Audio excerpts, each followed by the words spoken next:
Bienvenue à Main à la pâte, un podcast où l'on reçoit des entrepreneurs d'ici qu'on connaît bien sur les réseaux sociaux, mais où on souhaite en apprendre davantage sur l'humain qui se cache derrière leur succès. Aujourd'hui au podcast, on reçoit Ophélia Nagar qui s'est fait connaître notamment à la télé avec ses 2 participations à Occupation Double. Mais on va en apprendre beaucoup plus sur qui elle qui est derrière Men's Club, les produits aussi qu'elle vend via son entreprise. Donc, tout son parcours entrepreneurial, elle a eu une enfance qui est un peu atypique aussi. On va explorer ce sujet-là et aussi, évidemment, sa vie personnelle.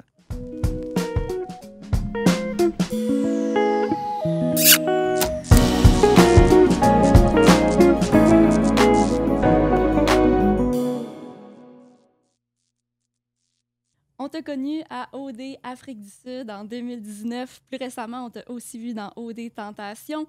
Tu es propriétaire et fondatrice de ton propre barbershop Men's Club. Tu es femme d'affaires, voyageuse. On te voit un peu créatrice de contenu, définitivement. Ouais. On te voit un peu partout. Puis j'ai l'impression qu'on n'est pas sur le bord d'arrêter de te voir non plus. Ophélia Nagar, bienvenue au podcast Main à la pâte. Hey, merci, mon Dieu, quelle belle présentation. Je suis gênée. C'est le fun de te recevoir. Puis, nous, comme la majorité des Québécois, je crois, on t'a connu à cause de la télé-réalité. Est-ce que tu étais déjà présente sur les médias sociaux avant ça? Oui, en fait, moi, j'avais déjà le Men's Club à ce moment-là. T'as parti t'avais quel âge, le Men's Club? En 2015, 24 ans. OK. Oui, fait que ça faisait déjà 4 ans, en fait, c'est 2015. 2018 que j'avais fait OD. Oui. Bon, ça faisait déjà... 2019. En fait, ça faisait déjà 4 ans que j'avais le Men's Club. Puis justement, le Men's Club, en fait, j'avais 2 barbershops à Québec. J'ai vraiment l'impression que j'étais plus connue à Québec. Puis justement, Occupation Double m'a permis me faire connaître un peu plus au Québec. Puis tu faisais-tu de la création de contenu avec le Men's Club? T'étais-tu sûrement pas aussi connue qu'aujourd'hui, mais t'avais-tu quand même une notoriété sur les médias sociaux avant? J'avais quand même une notoriété sur les médias sociaux avant, mais je te dirais beaucoup dans le milieu de la coiffure. Parce que moi, dès que je suis sortie de l'école, j'ai fait mon cours de coiffure. Puis, je tripais vraiment sur tout ce qui était congrès de coiffure. Okay. Donc, les congrès de coiffure, je ne sais pas si vous savez un peu comment ça fonctionne, mais c'est comme toutes les marques qui vont se réunir dans un événement qui est un congrès avec plein de scènes. Puis, il va y avoir des artistes coiffeurs qui vont représenter la marque de produits de coiffure ou de coloration, peu importe. Puis, ils vont donner toutes les nouvelles tendances. Fait que c'est un peu comme les fashion shows. Fait que c'est toujours dans les nouvelles tendances, donc printemps-été, automne-hiver. Fait que c'est 2 fois par année. C'est là où les artistes coiffeurs connus qui vont justement donner toutes les nouvelles tendances. Fait que moi, c'était vraiment mon objectif au départ. Fait que déjà, à ce moment-là, je faisais beaucoup de congrès de coiffure. Je travaillais pour la compagnie Fixmen pour Star Bédard, qui est un des plus gros distributeurs de produits de coiffure. Fait que toi, tu étais sur la scène puis tu mettais de l'avant leurs produits pendant ces congrès-là. Je donnais toutes les nouvelles tendances en matière de coupe de cheveux pour hommes puis les techniques. Fait que les coiffeurs allaient dans les congrès-là pour apprendre les nouvelles techniques puis les tendances. Fait que tu étais déjà bien connue dans ton domaine. Oui, dans mon domaine. Puis je faisais aussi le tour du Québec. Donc, j'avais des formations. Fait que j'allais vraiment partout au Québec. Fait que dans le milieu de la coiffure, j'étais un peu plus connue. Mais tu sais, justement, à ce moment-là, la création de contenu, j'avais quand même un peu de la difficulté. Fait que j'étais pas autant... C'était pas aussi fluide que ça peut l'être aujourd'hui. Ça m'intéresse tellement là, par rapport à une femme barbershop qui réussit bien. Puis tu sais, coiffure, c'est quelque chose. Mais femme d'affaires, c'en est un autre. Clairement. Parce qu'on va en parler tantôt là, de tout l'entrepreneuriat, ça m'intéresse beaucoup. Mais pour revenir à OD, tu as une entreprise à gérer. Puis là, tu t'en vas à OD pour, tu sais pas trop combien de temps. Comment tu as vu ça? C'était quoi tes motivations? Tu dis-tu, le outcome va être tellement positif que ça vaut la peine de laisser mes opérations de côté quelques semaines, mois? Ou tu es en peine d'amour, tu vas chercher l'amour? Qu'est-ce qui t'a motivé à aller à OD? Très bonne question. Pour commencer, moi, avec le Men's Club, puis j'étais aussi allée dans l'œil du dragon, je voulais franchiser le Men's Club. Tu étais allée là avant OD? Oui. OK. J'ai fait dans l'œil du dragon. Puis, comme vous devez savoir, pour franchiser et tout ça, ça prend énormément de standardisation. T'avais-tu un deal avec un dragon? Oui, Martin-Luc Archambault et Mme Henkel à ce moment-là. Puis, es-tu allée de l'avant finalement? Je pense qu'ils disent que comme 70 des deals qui se font à la télé, ça se concrétise pas finalement. C'est ça. En fait, faut vraiment que, mettons, quand tu acceptes le deal ou quand eux font une offre, c'est vraiment de bonne volonté, donc tu as vraiment un intérêt. Mais évidemment, tu sais, en dehors de ça, il y a beaucoup de choses. C'est ça. Fait qu'on avait fait la rencontre, mais c'est pas aller plus loin finalement. Mais c'est ça. Fait que, justement, fait que c'est ça. Je voulais vraiment standardiser mes opérations. Fait que déjà, à ce moment-là, quand j'ai fait Occupation Double, j'avais déjà un bout de chemin de fait pour standardiser toutes les opérations pour pouvoir les franchiser. Finalement, le modèle d'affaires de franchise ne m'intéressait pas. Parce que, bon, on peut pas standardiser une coupe de cheveux comme standardiser une pizza. Une recette, c'est assez facile à standardiser, mais une coupe de cheveux, il n'y a pas personne qui a le même type de cheveux, qui a la même morphologie, la même tête, les mêmes besoins. Fait que c'est hyper difficile de former du staff pour qu'ils deviennent des experts Puis, ben justement, j'allais perdre un contrôle qualité. Offrir tout le temps le même résultat à tout le monde. Oui, bien surtout, c'est au niveau de la formation des gens. Fait que, à ce moment-là, si je voulais vraiment faire des franchises, il aurait fallu que j'ouvre une école. Oui, que c'est de la formation. Exactement. Fait que ce modèle-là d'affaires m'intéressait moins finalement, mais ça m'a quand même permis de standardiser toutes mes opérations.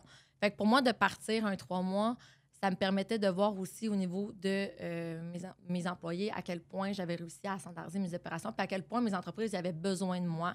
C'est fou, 3 mois? Oui. 3 mois. T'imagines-tu, Elise? Oui, non, mais c'est fou, mais pour vrai, je peux comprendre qu'il y a énormément de travail qui se fait en amont, puis justement, si tu as réussi à les rendre autonomes, puis que ça peut se faire, déjà ça, c'est un succès en soi. Mais sérieux, c'est tout à ton honneur, là, parce vraiment. que parle à quelqu'un en affaires, là, tu sais, pas un semi-retraité ou quelqu'un qui est sur son phasing out, puis tu lui dis 3 mois, t'as aucune connexion? Tu peux pas leur parler ou vu que t'es en affaires, ils te laissaient gérer des dossiers, je sais pas? Tu sais, dans le fond, j'avais tout donné...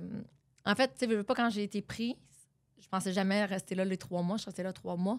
Mais j'ai vraiment organisé mes 3 mois au complet. Fait que tout ce qui était promotion, tout ce qui était... En fait, les 3 mois étaient 100% organisés et planifiés.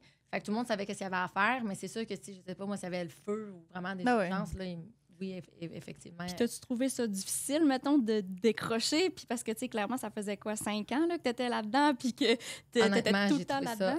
Extrêmement difficile. Vraiment, je pensais que tu allais dire le contraire. Non. C'est de dire, hey, ça fait du bien pour une fois de. Tu sais, mettons, nous, on va en vacances ou toi, tu vas en vacances, tu dois tout le temps un peu checker tes courriels le matin ou. Puis là, tu te dis, hey, j'ai décroché. Mais moi, ça me rendrait anxieux. Je serais comme, bon, mais qu'est-ce qui se passe? C'est comme. Tu flippes la pour vrai, switch, je capotais. J'étais même lourde au début. Là, je veux dire, moi. Oui, autant au niveau dans ma business, il faut jamais que ça l'arrête, mais comme dans ma vie aussi, comme on peut voir. Fait que quand tu arrives à OD, surtout lui, peut-être pas OD Tentation, c'est vraiment différent, puis on pourra en parler, mais OD, il y a beaucoup de temps d'attente, surtout au début. Parce que, bon, il y a un tournage d'une autre maison, là, tu fais rien. Fait que des fois, tu peux faire rien pendant une semaine. Mais quand je dis rien, c'est rien. T'as pas le droit de lire, t'as pas le droit d'écouter de la télé, t'as pas de musique. Fait que moi, là, je capotais. Là. J'étais comme... Sortez-moi d'ici, je vais virer folle. Tu peux te mettre en maillot, aller te faire bronzer, nager, faire des trucs de même. Mais là, après 3 jours, c'est quoi? Fun, là, mais après, tu moi, fais mettons, quoi? tu peux pas m'envoyer dans un tout inclus, là, dans un voyage. Ça fait, je rêve je peux pas faire rien. Mais tu sais, un moment donné, t'es ressourcé puis t'es plus fatigué, là. C'est comme ça va, là. J'essayais de me lever le plus tard possible pour que le temps passe vite. Après ça, je m'entraînais, je faisais à manger à tout le monde, j'ai coiffé. Tu sais, il fallait que je m'occupe, sinon, je suis en train de virer folle. Mais...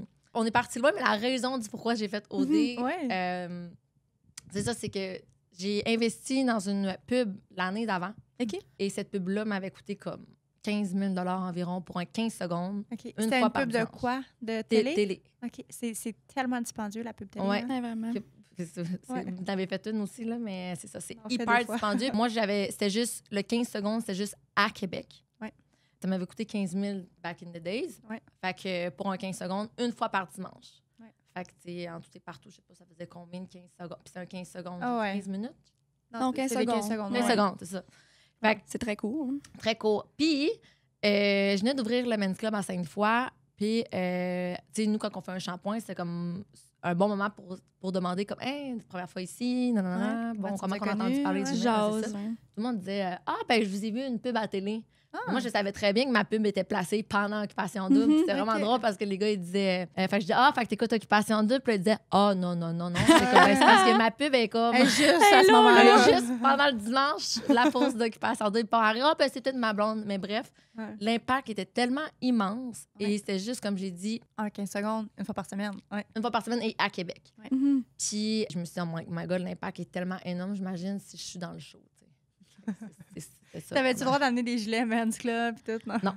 Non, mais tu peux pas c'est ça, le monde est tout le monde savent, là. Ben oui, puis est-ce que tu as pu voir, je peux pas croire que je pose ça, mais c'est sûr que tu as dû voir concrètement après ton passage à OD sur les ventes directement. Comme tu dis, c'est vu partout au Québec. Toi, ta clientèle, elle est à Québec, mais tu vas en ligne aussi, je crois, tes produits? Oui, bien à ce moment-là... Tu pouvais-tu le voir ou... Oui. Mais à ce moment-là, mes 2 succursales étaient quand même relativement pleines déjà. Fait que où que je pouvais vraiment scale mes ventes, c'est vraiment par rapport à mes produits, mais j'avais pas encore ma gamme de produits que j'ai là en ligne. C'est venu quand à peu près dans ton processus? C'est venu pendant la pandémie. OK. Fait que 2020-2021, mettons? Oui, 2021. C'est ça, fait que c'est de la publicité, mais tes opérations, tu ne pouvais pas les recevoir parce que tu roulais déjà à quasi pleine capacité. Oui, c'est ça. Mais mon objectif, justement, c'était de continuer à faire des congrès partout au Québec. Puis après ça, justement, sortir ma gamme de produits parce qu'à ce moment-là, je travaillais pour une gamme de produits. Puis moi, je voulais quitter mon poste pour la gamme de produits que je travaillais pour pouvoir lancer ma propre gamme. C'est le seul moyen pour moi d'avoir une autorité pour être capable de faire le mot que ça vale la peine parce que dans le fond, c'était quand même un gros contrat que j'avais pour la compagnie pour laquelle je travaillais. Fait que c'était ça. Mais finalement, il y a eu la pandémie. Ça ralentit bien les choses, mais c'est comme 3 mois après que je suis sortie, il y a eu la pandémie. Ça... Puis après ça, justement, tu as fait ta gamme de produits, tout ça. Puis là, tu avais déjà toute ta notoriété dans OD Afrique du Sud. Mais là, tu t'es dit, je retourne à la télé, à OD Tentation. T'avais-tu les mêmes motivations? Non, pas du tout. Là. Ça, c'est vraiment complètement différent. C'est juste que... Ça, c'est pour le fun. Non, ben là, c'est parce que là, il y a eu un énorme step entre les deux. Il y a eu 5 ans. Oui, clairement. Fait que, honnêtement, je m'en allais à Bali en octobre. C'était déjà planifié. La production m'a appelé, ils m'ont dit, ça tente de faire OD Tentation au soleil? J'ai dit non, pas du tout. Comment est-ce qu'ils t'ont convaincu? Ben, dans le fond, c'est parce que moi, je l'avais fait, c'était 3 mois. Mais ils m'ont juste dit, ben, dans le fond, c'est juste un 6 jours. OK. Là, j'étais là, 6 jours. J'étais comme, OK, ben, je peux-tu partir du Mexique pour aller à Bali direct? Oui, pas de trouble. Ah, OK, parfait. Après, bon, ben, l'objectif n'est pas de trouver l'amour, évidemment, en 6 jours, c'est pas vraiment possible. Fait que c'était juste comme un jeu. Bon, il y a du flirting, OK, parfait. Fait que j'étais juste comme, ça va être un jeu, ça va être le fun. Puis, ben, encore une fois, ben, on comprend que le marketing, il y a beaucoup de entertainment. Fait que, c'est comme, le monde veut savoir un peu ta vie, qui tu es. Clairement. Fait que ça aide à mousser tout le reste, là. Fait que c'est encore une fois, c'est quand même. T'es quand même très ouverte sur les médias sociaux. Tu parles autant de ta vie personnelle aussi, ta vie professionnelle. Je pense que les gens qui te suivent pensent qu'ils te connaissent. Là, on te voit à la télé que peut-être à OD Tentation, c'est moins ça, mais un peu une game, une stratégie. Est-ce qu'il y a un moment que tu regrettes quelque chose que tu as fait à OD, que ce soit Tentation ou Afrique du Sud, puis tu te dis, là, ça, c'était pas moi, ou pourquoi j'ai fait ça? Bien, honnêtement, la première saison, en fait, quand j'ai fait Occupation Double normale, bon, ben, j'étais plus jeune, j'avais 28 à ce moment-là. Puis, justement, on dirait que aussi, quand je me suis lancée en affaires, j'avais 24. Puis, j'avais tellement l'impression qu'il fallait tellement se prouver pour démontrer que tu étais une femme d'affaires avec du sérieux, puis que tu peux avoir du succès, puis tout ça. Puis, justement, le fait d'aller à Occupation Double, j'avais vraiment l'impression que, bon, ben, ça allait pouvoir, c'était quand même un risque pouvoir atteindre mon image de femme entrepreneur. C'est ça, fait que toi, tu sais, la majorité des gens, souvent, c'est positif, mais toi, tu disais ça peut virer négatif. Oui, il y avait un risque, puis tout. Fait que ça a fait en sorte que je n'étais pas 100% moi-même dans le OD, Occupation Double normale. J'avais l'impression, justement, de devoir prouver que j'étais une femme d'affaires, fait que de rester le plus sérieuse possible. Puis ça faisait en sorte que quand je me suis regardée, je me sentais pas 100% authentique dans mes réactions. Tandis que j'ai l'impression que je sais pas si, bon, ça l'a changé avec le temps, mais tu sais, déjà 5 ans plus tard, j'ai l'impression que c'est l'inverse que je veux montrer, c'est que c'est pas parce que tu es une femme d'affaires que tu n'as pas une vie privée, que tu n'as pas envie de flirter, que dans le fond, OK, tu es une femme d'affaires, tu peux pas te mettre en maillot. Ah, tu es une femme d'affaires, tu peux pas faire une télé-réalité. Une femme d'affaires, tu peux pas être... pas te prendre au sérieux, puis tu peux déconner. Fait que, tu sais, dans le fond, je suis humaine, puis ben, j'ai 33 ans, puis j'ai le goût d'avoir du plaisir. Ça change pas ça change rien que je peux être super sérieuse aussi. Puis tu réussis à donner l'image que tu... Ben, en fait, c'est que tu avais l'expérience, puis là, tu avais la chance de le revivre une deuxième fois. Fait que là, de prouver aux gens ton évolution là-dedans, puis aussi la vraie personne. Oui, ben c'est ça. Fait que je me suis dit vraiment, comme si je le fais, ben je vais être vraiment 100% moi-même. Puis c'était le seul regret que quand je repensais à mon OD, jamais je m'étais dit que j'allais le refaire ou j'aurais eu une opportunité de faire une télé-réalité, jamais de la vie, tu sais. Mais c'est comme mon seul regret que j'aurais changé dans... D'être plus authentique, puis... Ouais, d'être plus moi-même puis pas avoir peur de l'opinion de ce que les gens pensent d'une femme entrepreneur.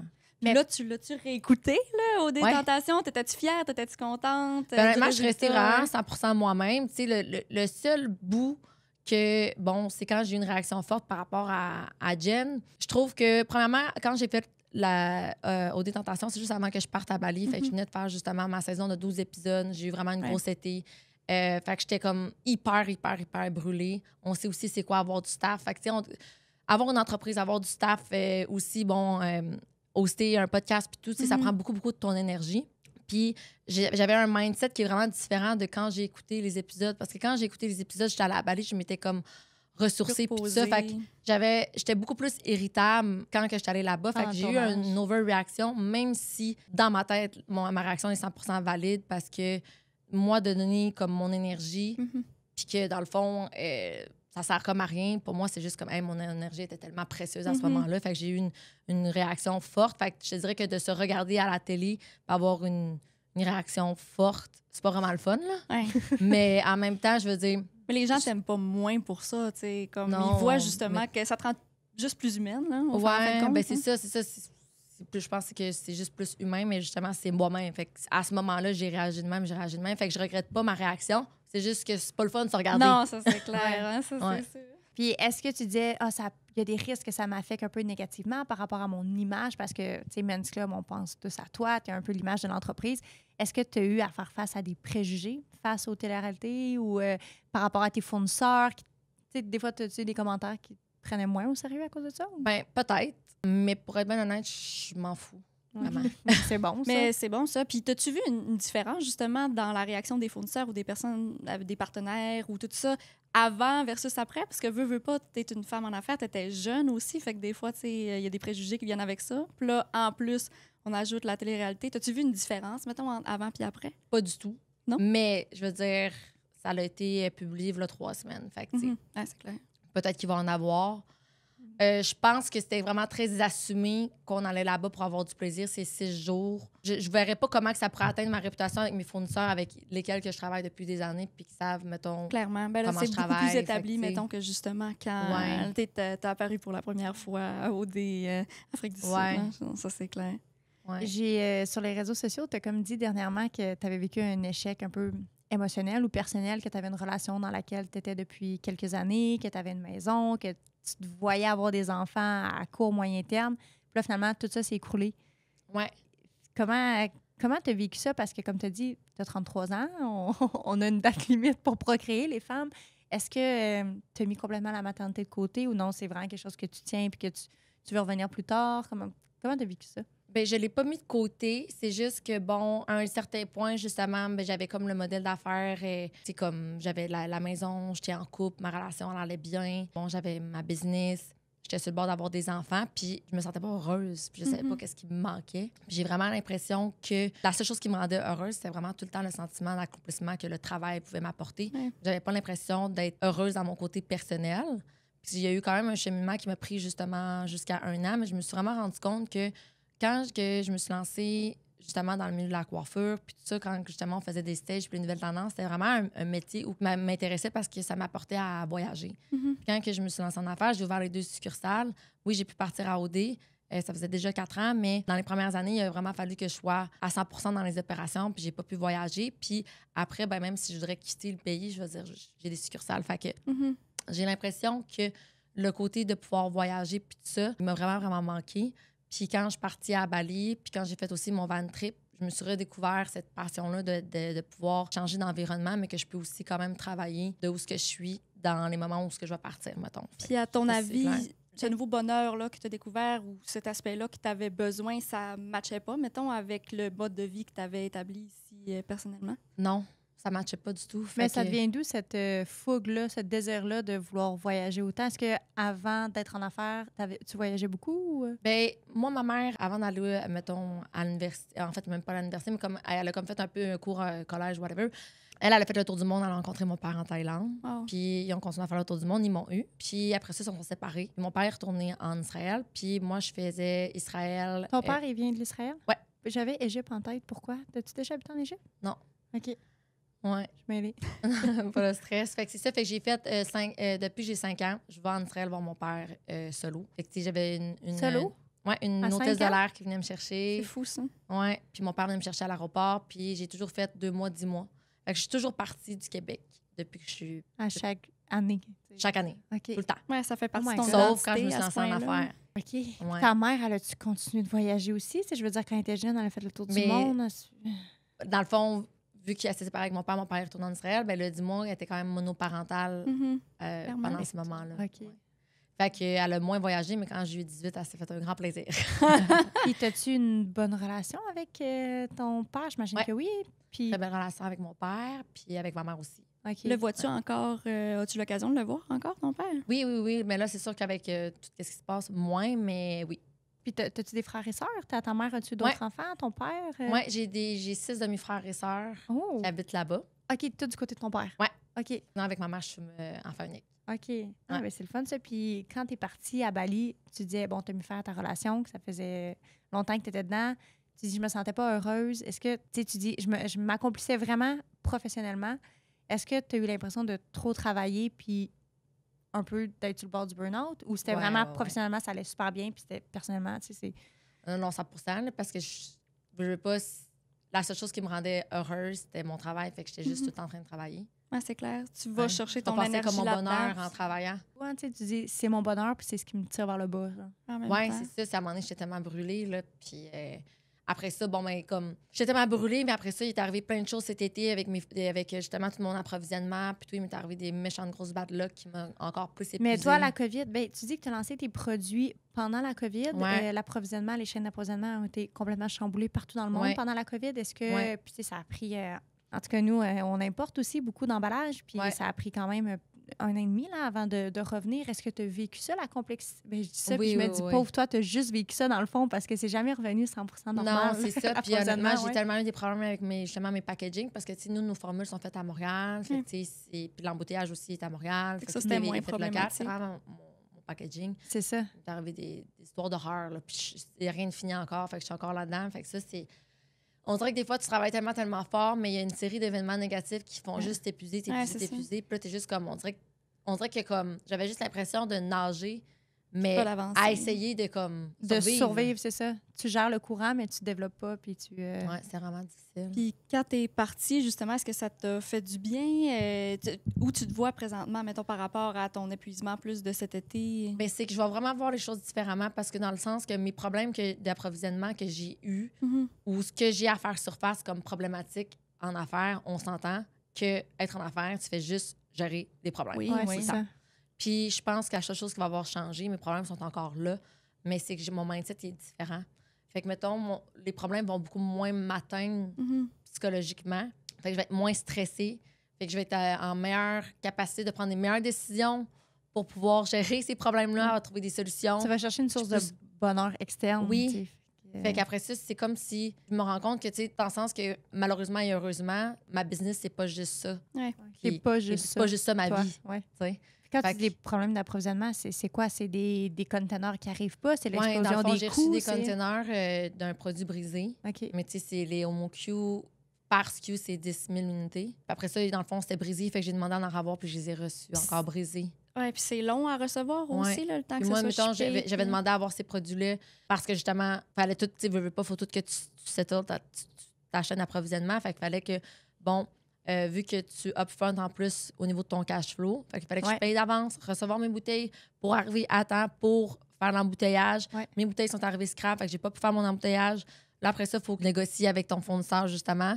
Là, ils sont capables de justement m'en renvoyer. Fait que c'est un autre 3 mois, parce que ça arrive par bateau. Finalement, ils reviennent scrap. C'est l'enfer. Non, c'est... Fait que là, t'as pas eu de produit pendant comme 6 mois? Pendant 3 mois? Ou... c'est... On est encore là-dessus, là, mais ouais, c'est ça. Il nous a manqué des produits. Il y a des produits qui étaient brisés. Il a fallu qu'on fasse tout le tri parce qu'il y en avait... En tout cas, c'est un cauchemar. Ouais, on ça, est encore là-dedans. Ouais. Mais ça t'a fait du bien, justement, d'aller là-bas. C'est-tu un chemin... Est-ce que quand tu étais là-bas, tu étais dans quel thinking? Est-ce que tu étais en mode guérison ou en mode réflexion rétrospective? Parce que là, il y avait plusieurs choses. Il y avait ton été, mais en plus, il y avait la fin de ta relation amoureuse. Ouais, ben dans le fond, la première fois que j'étais allée à Bali, c'est en mars. J'allais 2 semaines avec mon ami.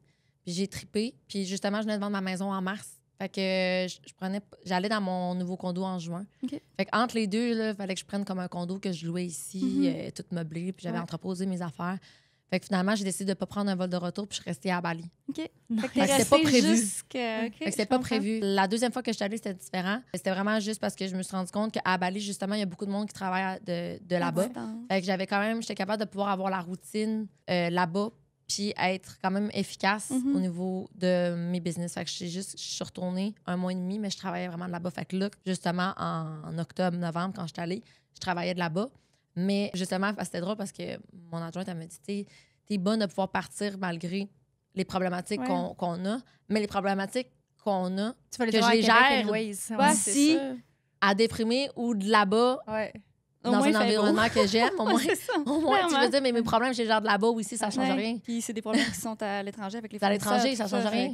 Puis comment tu vois ça avec ton équipe? J'imagine qu'il y a des personnes qui... Je connais pas ta structure organisationnelle, mais il y a des gens qui relèvent de toi. Et ça va bien, tu sais, la gestion, ou tu sens que quand tu reviens, il est temps que tu reviennes parce qu'il y a des affaires qui roulent un peu carré ou... Quand je reviens, il est temps que je revienne. Ouais. Fait qu'à date, j'ai parti 3 fois 1 mois et demi, depuis 3 ans, dans le fond. Non, 2 ans. Ouais. Puis quand je revenais, c'était le temps.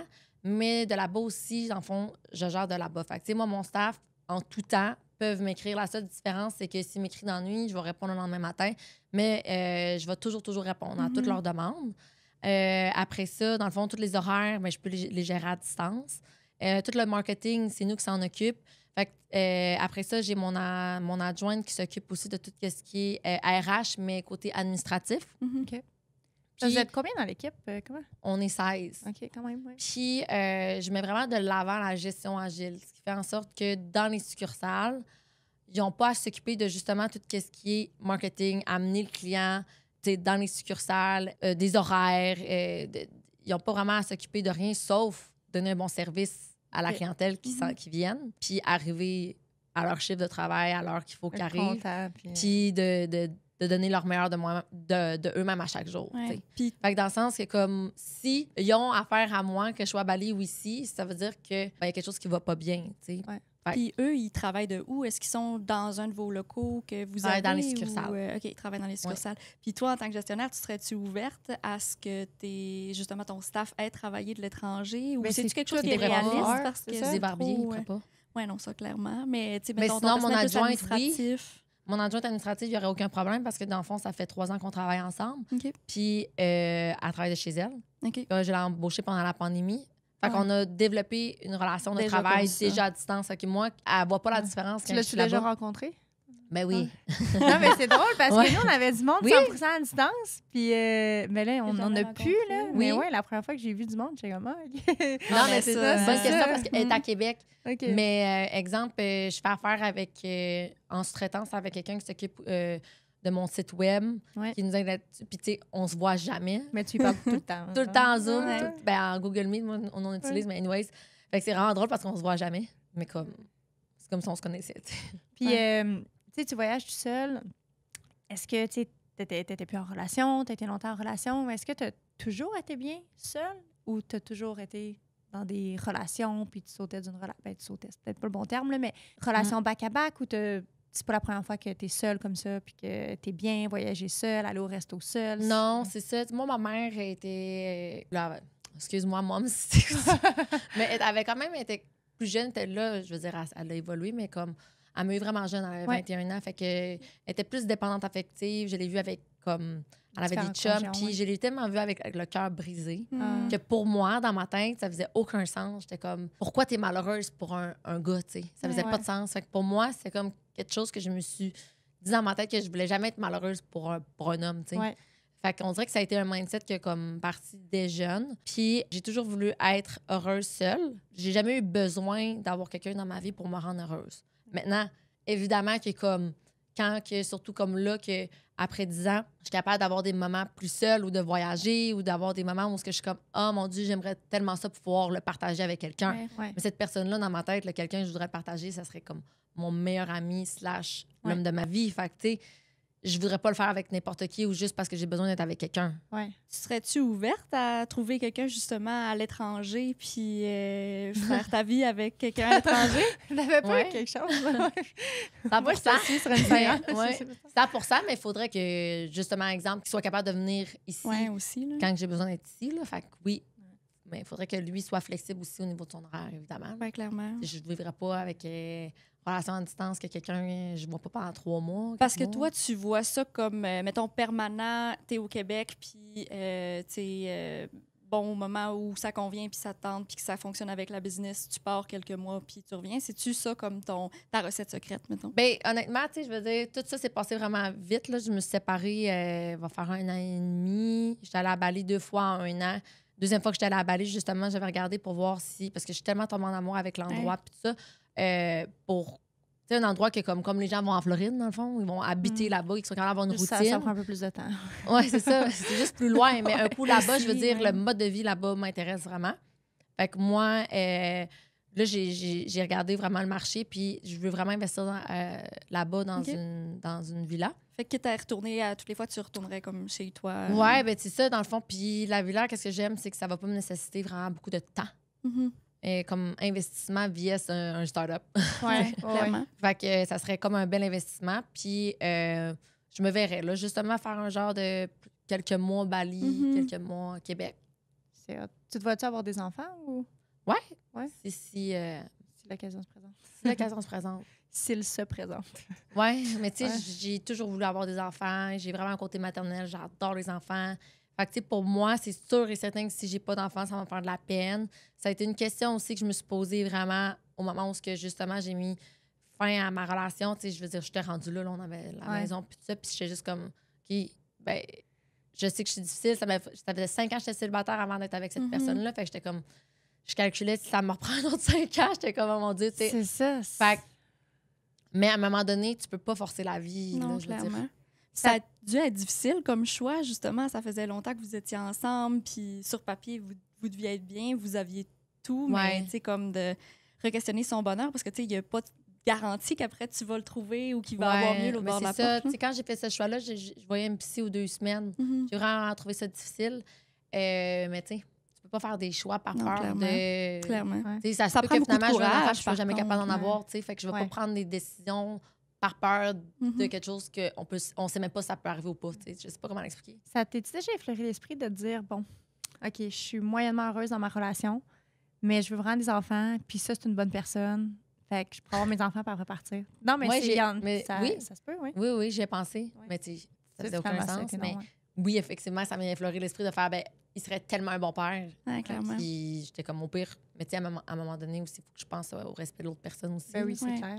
Puis à toi, ton bonheur, là, comme tu disais. Là. Fait que ça t'effleure l'esprit, puis après ça, quand tu reviens à la rationalité, ça faisait pas de sens. Mais ça prend quand même beaucoup de courage, je pense, de faire le move, là, puis de oui, c'est drôle, parce qu'il y a tellement de monde qui me dit ça, parce que, je veux dire, je travaille avec la clientèle masculine, puis tu sais, ça arrive souvent qu'il y en a qui m'ont dit hey, « bravo, tu as été capable de sortir de ta relation », puis je me rends compte qu'il y a beaucoup de monde qui reste dans la relation. Oui, c'est ça. Ben oui. Ouais. Ils ont peur. Moi, tu découvres ce genre de choses-là après, quand tu racontes ton histoire. Je me le fais comme souvent dire, puis je suis comme « ah, ouais ». Puis pour venir à ta famille, puis à toi, l'entrepreneuriat, est-ce que quand tu as commencé, là, faut-tu dire coiffeur ou comme barber ou c'est quoi le... Coiffeur, barbier. Coiffeur. Est-ce que tu as toujours su que tu voulais être à ton compte, tu voulais partir en entreprise ou au début, tu faisais ça parce que, ben, juste t'aimais ça, tu voulais coiffer les gens? Je voulais vraiment être l'artiste coiffeuse. À ce moment-là, je n'étais pas pour être barbière. Puis faire le tour du monde, puis voir toutes les nouvelles tendances, puis genre travailler dans le fashion, puis voyager pour le fashion, faire tous les défilés de mode. Puis c'était vraiment ça que je voyais au début. Tu n'étais pas juste dans les hommes au début? Non. OK. Puis c'est quand que tu as bifurqué vers la gente masculine? Mais dans le fond, c'est que je voulais faire du stage, je voulais travailler dans le fashion. Fait que tu sais, tout ce qui est exemple photoshoot, puis création. Puis là, tu fais comme un mood board, puis là, tu vas faire photoshoot, tu vas faire des cheveux, puis tu sais, des trucs avant-gardistes, puis tout ça. Je me suis rendu compte que dans le day-to-day, c'était vraiment pas ça. Bon, j'avais une cliente assise sur ma chaise qui, excusez, là, mais qui se plaignait pendant 3 heures de temps. T'es une psychologue. Oui, c'est ça. Toi, t'as besoin de ta psy pour pouvoir jouer la psy avec... J'aimais pas le day-to-day, puis je veux dire, j'en avais plein de bonnes clientes, puis c'était vraiment le fun, mais c'est parce que c'est des longs rendez-vous. Puis ça vient aussi avec beaucoup d'insécurité. Mais pourquoi 3 heures sur une chaise? Ben, c'est comme quelqu'un qui a les cheveux noirs puis elle veut avoir les cheveux blonds. Là, mais elle veut pas avoir un blond avec du doré, mais c'est parce que tu as les cheveux noirs. Puis avant de te mettre les cheveux noirs, je t'avais dit si je te mets les cheveux noirs, tu peux pas les avoir blonds. OK, fait que c'est les teintures, c'est long. Oh mon Dieu. Ouais, plus teinté les cheveux, toi? Non. Tu sais, comme shout-out à tous les coiffeurs. Oui, pour vrai, c'est clair. Oui. Mais pour vrai, il y a comme un risque, là. Il doit avoir un stress, là. Non, mais en fait, oui, parce que... C'est fou, hein? Ouais, vraiment. T'as déjà dit que t'aimais pas ça, toi? Moi, j'ai jamais dit ça. Moi, je suis comme... J'ai même jamais si été elle a coupé capable, ma mèche trop mais... courte, je suis comme, ça va repousser, là, c'est pas grave, là. Ouais, mais surtout ceux qui font des corrections de couleurs. Là, ça, c'est rough. Là. Puis je vois, pendant la pandémie, j'ai vu ça beaucoup, là, justement, des femmes avec les cheveux plus gris, mettons, qui se laissaient pousser les cheveux, mais j'imaginais les coiffeurs qui devaient, après ça, aller teindre comme le reste des cheveux, la même couleur que le naturel. Oh mon Dieu, moi aussi, j'ai remarqué ça. Mais c'est du correction de couleur. Fait que, tu sais, comme, mettons, toi, tu viens, t'as les cheveux naturels, on coupe la petite pointe, ça va être super easy. Oui, tu vas avoir des petites mèches blondes, ça va être easy. C'est aussi pire que couper les cheveux d'un homme. Tu serais la cliente le fun. Moi, je suis tellement pas compliquée. Je suis comme juste la pointe, elle dit. C'est ça. Là, je suis comme, OK, parfait. On te fait ça un brushing? Non, merci. OK.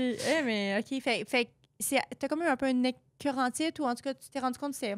Je me suis rendu compte que dans les tâches de day-to-day de coiffeur, c'était moins ça que j'aimais. Fait que j'ai décidé, dans le fond, que je voulais déménager à Montréal. Okay. Pour donner mon CV, justement, dans des agences de mannequins, dans des, je sais pas, à la télé, des plateaux de télé, whatever. Là. Je voulais juste comme voir pour être plus dans le fashion, puis d'avoir des tâches quotidiennes un peu plus dans cette voie-là que d'avoir de la clientèle à tous les jours. Fait que j'ai changé d'emploi, je me suis fait embaucher dans un barbershop. Puis à ce moment-là, c'était juste plus payant le nouveau salaire de qu'est-ce qu'il m'offrait de où ce que j'étais. Fait que je m'étais dit, je vais travailler là-bas pour économiser des sous pour pouvoir déménager à Montréal. OK. Finalement, à Québec, ça? Oui, à Québec. OK. Finalement, en travaillant dans le barbershop et tout, j'étais comme, hey, c'est vraiment nice. Puis en même temps, c'était comme, il y avait beaucoup de clientèle, c'est comme Next. Ça va vite. Sans rendez-vous, ça va vite. On n'avait pas les cheveux. Ouais. Il n'y avait pas vraiment de service. Fait que j'étais comme, hey, il me semble il manque ça. Il manque ça. Il y avait plein de salons de coiffure pour femmes, qu'on servait un verre de bain, que c'était sur l'expérience, que c'était super trendy. Il n'y avait rien pour les hommes. Ouais. Là, j'ai commencé à faire des recherches là-dessus sur Internet, puis j'ai vu que ça a commencé à être vraiment populaire à Toronto. Il y en avait déjà beaucoup à New York. Puis là, j'ai commencé à m'inspirer de ça. Ben, après ça, j'étais comme, OK, ben, je veux m'ouvrir un salon, mais si je veux m'ouvrir un salon à Québec, ça ferait beaucoup plus de sens. Oui, clairement. Parce que je veux dire, j'avais déjà de la clientèle à Québec. En plus, c'est comme ça que ça s'est développé. Comment ça s'est passé, le début? Mettons, tu t'es dit, OK, j'ouvre un salon, je suis rendue là. T'as-tu financé tout ça toute seule? T'étais jeune quand même? Oui, j'avais pas une scène. Non, mais t'allais chercher un prêt, c'est ça? Probablement, oui. J'avais pas une scène. Fait que, c'est ça, il a fallu que j'économise un petit fonds parce que quand tu fais un prêt, il faut quand même que une mise de fonds. T'as une mise de fonds. Mais tu sais, je pense qu'à ce moment-là, je suis pas certaine, là, mais tu sais, c'était genre un 10 de ce que tu demandais. Fait que j'ai regardé tous les organismes qui pouvaient offrir du financement. Fait que j'ai trouvé Ressources Entreprises, qui existe encore d'ailleurs. Donc, s'il y en a qui sont intéressés à ça, en affaires, ils vont pouvoir te guider sur les différents organismes, organismes, subventions, whatever. Banque, tout. Là, Ressources Entreprises, ça va aider les jeunes entrepreneurs à donner des ressources sur différents. Fait que moi, qu'est-ce que je veux? Je veux me lancer en affaires. Fait que moi, ils m'ont dit, bon, ben toi, si tu as besoin de financement, bon, ben tu as Futurpreneurs qui peuvent donner du financement à des jeunes entrepreneurs. Après ça, j'avais Femmes et Sort qui pouvait donner du financement pour les jeunes femmes entrepreneurs. Fait que, tu sais, ils me disaient où j'étais capable d'aller chercher du financement, puis où aussi que c'est du financement qui vont se baser sur un plan d'affaires et non nécessairement sur les actifs que tu vas avoir. J'avais 24 ans, j'avais pas d'actifs. Fait que j'avais commencé en allant à la banque avec mon plan d'affaires. Il n'a même pas regardé mon plan d'affaires, puis il a regardé mes actifs, puis il a ri de ma gueule. Là, puis ça, on en parle souvent. Non, mais c'est vrai parce que des fois, on a déjà fait des conférences là, dans des écoles, puis on dit au monde économiser. Ben, c'est le fun de savoir qu'il y a des organisations, comme tu parles, qui vont financer. Parce que les banques, évidemment, tu fais ton plan d'affaires, mais c'est skin in the game. Combien toi, tu vas mettre pour que moi, en tant que banquier, je vais te faire confiance dans le projet? Fait que si tu n'as rien à mettre, ils vont pas te backer. Oui, c'est ça, exactement. Mais tu as des organisations qui en fait, c'est gouvernemental. Autant comme on peut aller chercher des entreprises qui sont encore plus en développement, comme des subventions comme le FTQ pour des grosses... Oui, comme CanExport ou whatever. Il existe comme plein de programmes, en fait, j'ai dit des organismes, des programmes intéressants pour les jeunes entrepreneurs qui se lancent en affaires pour des petites startups. Surtout les jeunes entrepreneurs. Puis on a un aussi qui est Femmes et Sœurs qui est intéressant aussi pour les femmes entrepreneurs. Mais ça, il faut que tu fasses ton plan d'affaires. Encore une fois, Ressources Entreprises peut t'aider à lancer faire ton plan d'affaires. Fait qu'ils vont te donner un modèle. Coach. Ils vont te donner un modèle. Ils vont justement te présenter des coachs. Tu sais, comme tu as tellement de choses qui peuvent t'aider à te lancer en affaires. C'est gratuit. Oui. C'est vraiment hot. nice. Ouais. C'est cool. Puis c'est cool que tu aies été au courant de ça, tu sais, qu'il soit accessible, que ce soit par la net ou qu'ils font de la pub, peu importe. Là. Puis sinon, t'avais-tu un mentor avec toi pour t'accompagner là-dedans? Ou parce que là, t'étais toute seule? Bien, c'est ça. Fait qu'avec Ressources Entreprises, quand j'ai fait mon plan d'affaires, justement, il y avait un monsieur qui travaillait pour Ressources Entreprises, puis il était tellement gentil. Ils étaient sont supposés un peu t'aider à faire ton plan d'affaires, mais pas nécessairement devenir un coach et un mentor. Je veux dire, eux, ils sont supposés de donner le plan, puis... Organise-toi. Ouais, c'est ça, tu sais. Fait que, mais finalement, il m'avait tellement aidé, beaucoup plus que qu'il était supposé, je pense. Wow. Fait que lui, il m'avait vraiment aidé pour faire mon plan d'affaires.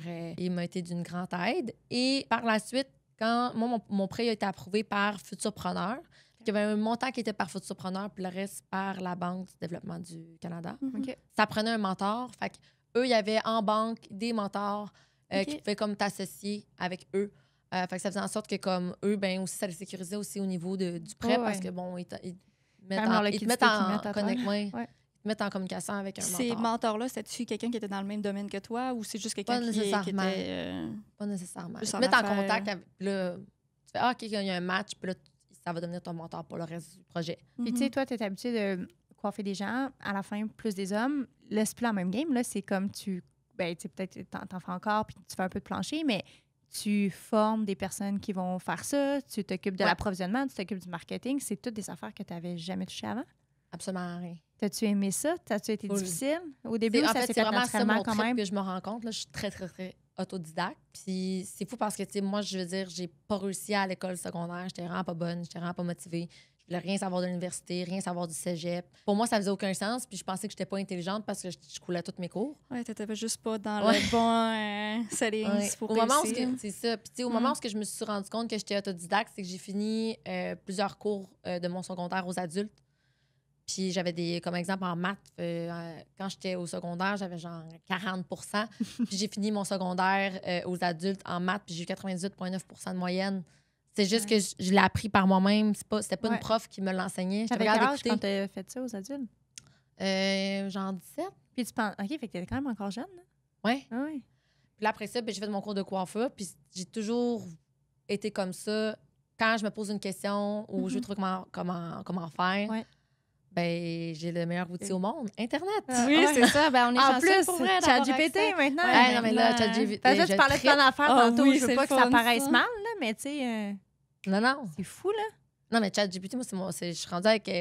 C'est comme si j'avais une employée de plus. Mais oui, mais tu sais, j'espère que tu as donné un nom. Moi, c'est Sarah. Ah, non, j'ai pas encore. Là, c'est mon robot. Oui, non, c'est fou. Mais en plus, si tu t'en crées un juste pour toi, là. Oui, je là, sais. Tu le feeds avec toutes tes infos. Là, tu peux mettre tous tes plans marketing là-dedans. Puis, OK, fais-moi telle affaire. C'est vraiment cool. Ça, c'est un next level parce que justement, moi, ça va faire déjà 1 an que je l'utilise. Puis là, tu sais, je veux pas y apprendre à me connaître. Oui, c'est ça. Imagine si on l'utilise pendant 10 ans. Il peut mieux Puis en plus, lui, là, il grandit, il apprend. Il apprend avec toi. Tu sais, même avec toi, mais la technologie sera fine aussi. Oui. Fait que c'est débile, là. Ça, c'est quasiment épeurant parce qu'il va y avoir aussi à un moment donné un clash entre ceux qui les utilisent puis pas. Ouais, mais c'est ça qu'ils disent. C'est là qu'il va y avoir leur séparation. Moi, je m'intéresse full à ça, là, puis ils disent... Puis je le crois à 100 là, depuis que je l'utilise à côté. Là, il est tout le temps ouvert dans une fenêtre. Moi aussi. Ils disent que c'est plus efficace que comme 40 des gens qui ne l'utilisent pas. C'est fou. Mais c'est fou, c'est juste un courriel. Là. Bon, ça t'aurait pris 5 minutes faire le courriel. C'est pas grand-chose. Mais là, ça t'a pris 1,4 secondes. Oui. C'est pas juste ça. Je veux dire, exemple, je communique avec des fournisseurs d'ailleurs dans le monde. Mais des fois, c'est juste des termes dans l'approvisionnement que tu n'aurais pas nécessairement utilisé parce que à un moment donné, justement, quand que... Tu sais, moi, j'ai plusieurs titres dans... Fait que, je veux dire, je vais pas être nécessairement la meilleure en sourcing, mais là, finalement, ben, je suis une pro, là. Ouais, moi, je suis en sourcing. C'est comme... Je suis la directrice du sourcing. Je suis la directrice du sourcing. Comment rédiger mon courriel? Mais c'est hot. C'est vraiment un atout qu'on a, notre génération, de grandir avec ça, d'aller vraiment plus vite que la génération. Moi, je vois vraiment ça comme une calculatrice. Ça, c'est un outil qui t'aide juste à faire ton calcul plus rapidement. Là. 100 %. Puis tu deviens bon aussi avec cette technologie-là. Tu sais, je veux dire, quand je fais un texte ou un email, c'est bien rare que il va me rédiger l'email puis je vais pas le réajouter. Oui, ça devient aussi un travail puis ça devient aussi personnalisé du sens que tu vas le mettre à ton essence puis c'est pas juste un robot, mais c'est juste que ça te permet d'être... En tout cas, dans la technologie. La technologie, elle a besoin de toi aussi, de toute façon. Puis ta fibre entrepreneuriale, est-ce que tu penses que ça vient de quelque part ou c'est simplement le fait que T'étais année de faire ce que tu faisais? Ta famille, tes parents, sont-tu là-dedans? Tes grands-parents? Ma mère était en affaires. C'est ça qui est fou. Elle était designer de mode, puis elle avait sa compagnie de... Wow. OK, fait que c'est un peu dans l'art aussi. Ouais, je pense que oui. Je sais pas exactement de où ça vient, parce que ma mère va toujours dire, tu sais, elle est en affaires, oui, mais elle va toujours dire, tu as le côté entrepreneurial que moi, j'avais pas, tu sais. OK. Mais peut-être que, vu que je l'ai vu toute ma jeunesse avoir une business, ben moi, j'ai peut-être été capable de développer des skills. C'est quelque chose qui t'a interpellé. Oui, c'est ça. Ouais. Puis tu te vois où dans le futur? Maintenant, est-ce que tu te vois avoir d'autres entreprises? Parce que là, on sait que Carry You, dans les dernières années, il y a ça qui s'est passé. C'est une très bonne question. Puis ça, justement, quand j'ai lancé Carry You avec Alex, j'ai vraiment aimé ça parce que, tu sais, moi, je suis très bonne à avoir des idées. Fait que, tu sais, on avait les idées, les produits, les ça, mais après ça, c'était la mise en marché. Puis j'avais l'impression de retravailler sur un modèle d'affaires qui était similaire à Men's Club. Puis là, ça m'épuisait. Parce que, tu sais, je sais c'est quoi la mise en marché, surtout de nouveaux produits. Puis ça, c'est très difficile. Très difficile. Puis c'est pas que ça fonctionnait pas parce que c'est vraiment une très belle entreprise Carry You, puis ça fonctionne super bien, puis les ventes étaient belles pour un start-up. C'est juste que ça nécessite tellement de temps dans les premières années que c'est plus ça nécessairement qui m'intéresse.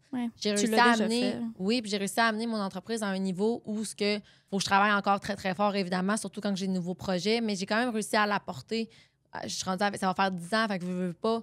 Il y a un background en arrière, tu sais. Ouais, c'est clair. Fait que, tu sais, c'est sûr que si je veux continuer à être en affaires, mais pour l'instant, où je me vois, c'est peut-être plus dans des investissements immobiliers ou des choses qui vont pas nécessairement me prendre autant de temps que, exemple, lancer une nouvelle entreprise. Pour toi, les startups, pour le moment, ça m'intéresse pas. Mais fait que tu parles plus de te diversifier que de pousser encore plus loin la marque Men's Club par, je sais pas, l'ajout de nouvelles lignes de produits ou développer des nouveaux marchés, aller, je sais pas si t'es dans les marchés anglais au Canada, mais aux États-Unis. Oui, bien, en fait, je vais continuer à développer Men's Club, mais comment que je le vois, tu arrives toujours à un point avec ton entreprise que, bon, ben ça va bien. Est-ce que tu repars un nouveau projet, tu vas chercher du financement, puis là, tu l'amènes à un autre level, ou tu continues avec ce que tu as construit, puis justement, tu vas comme réinvestir, mais ça va juste aller un peu plus... La progression. La progression. Fait que, tu sais, on dirait que, justement, j'avais comme projet de, justement, vouloir exporter mes produits, commencer à regarder le marché en Europe, parce que sur TikTok, on est comme super populaire en France. Après ça, ben, justement, aux États-Unis, il y a des produits que on a testé justement sur Amazon, puis que ça se vend bien. Fait que, tu sais, c'est toutes des choses que je suis comme, je pourrais décider d'aller rechercher full de financement, de réinvestir. Puis, mais encore une fois, ça prend de la stratégie, puis tu repars en mise en marché.